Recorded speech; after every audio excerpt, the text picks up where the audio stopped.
Welcome to Luca and Miguel. Enjoy the video. You start by installing and signing into Plex so playback goes smoothly. Once installed, open the app and let it discover your Plex media server.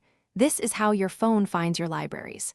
Make sure you grant storage and network permissions, otherwise Plex can't read local files or stream across Wi-Fi.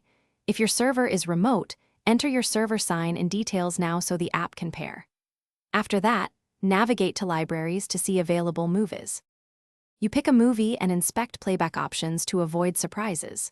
Once you open a title, check audio and subtitle tracks, then review the quality setting to match your connection. This prevents automatic heavy transcoding. If buffering occurs, switch to direct play or lower the quality in the player menu so your device handles it directly. Make sure to download or use Plex's Optimize feature when you expect weak Wi-Fi. This saves a ready copy for offline viewing. You finish by choosing where to watch. Keep playing on Android or cast to Chromecast for a TV. Once done, close the player and clear temporary files if you want a free space.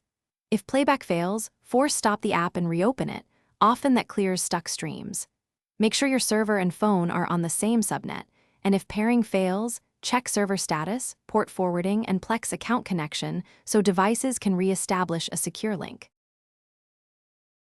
Thanks for watching and please subscribe. It's the best investment you'll ever make.